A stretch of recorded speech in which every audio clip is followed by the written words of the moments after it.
7 voitures anciennes qui sont uniques au monde.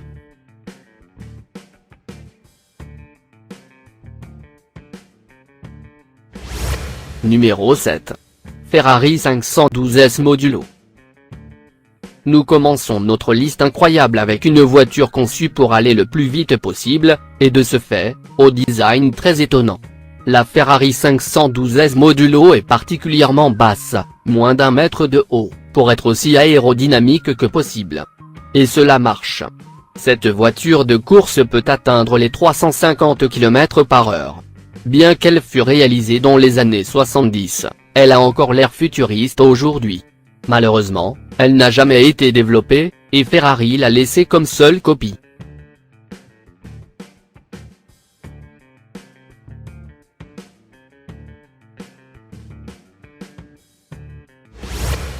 Numéro 6. œuf électrique. L'œuf électrique de 1942, ou œuf électrique, avait 3 roues, et fonctionnait sur des batteries des décennies après que l'essence soit devenue la manière dominante d'alimenter des voitures, et des décennies avant qu'Elon Musk a décidé de refroidir les voitures électriques. Son designer, le Parisien Paul Arzin, a travaillé comme peintre et a conçu des locomotives ferroviaires avant de passer à l'automobile.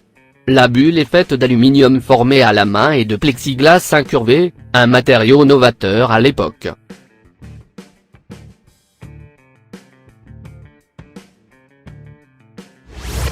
Numéro 5. Messerschmitt KR200. Cette Messerschmitt s'appelle un cabine enrôlée en allemand, c'est-à-dire un scooter à cabine. C'est une voiture avec une cabine à bulles, avec 3 roues pour 2 personnes. L'un conduit à l'avant, et l'autre assis à l'arrière.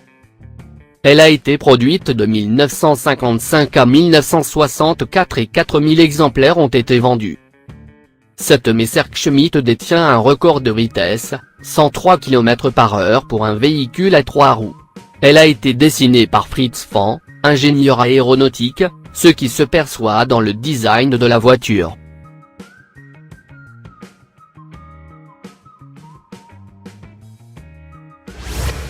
Numéro 4. David Ivan. Le David Ivan est un autre véhicule exceptionnel. Il s'agit à nouveau d'un véhicule à 3 roues au design très rond. Après 2 prototypes, le propriétaire de l'entreprise lança une campagne de promotion et de publicité agressive pour la voiture dans tous les États-Unis. Il leva plus d'1 million d'euros de 350 concessionnaires automobiles afin de financer son projet, mais il n'y eut jamais de production de masse. David ne paya pas ses employés et ne put pas délivrer ses voitures aux concessionnaires. Employés et concessionnaires poursuivirent donc l'entreprise David en justice. 13 seulement furent produites et il n'en reste plus que 12.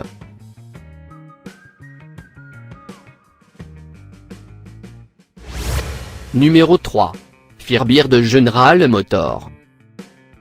General Motors produisit quelques voitures extraordinaires au seul but de montrer ce dont ils étaient capables en termes de technique et de design, les Firebird. General Motors était inspiré par le monde de l'aviation et leurs designs ont beaucoup en commun avec des avions de chasse, et les voitures avaient les mêmes grandes turbines à gaz que des avions de chasse. Les voitures étaient instables à cause de leur puissance et il était difficile de les essayer. De plus, il y avait peu d'entre eux.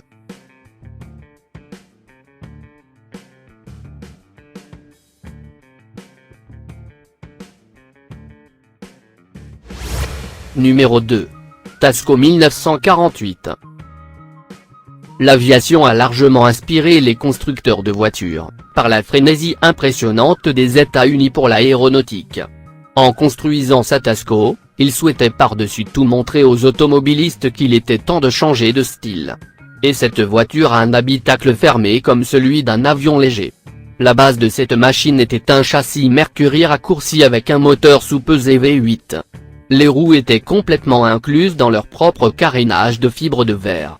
Les similitudes avec un avion y sont même poussées jusqu'à l'intérieur de la voiture avec la présence de commandes et les sièges dessinés comme dans un cockpit.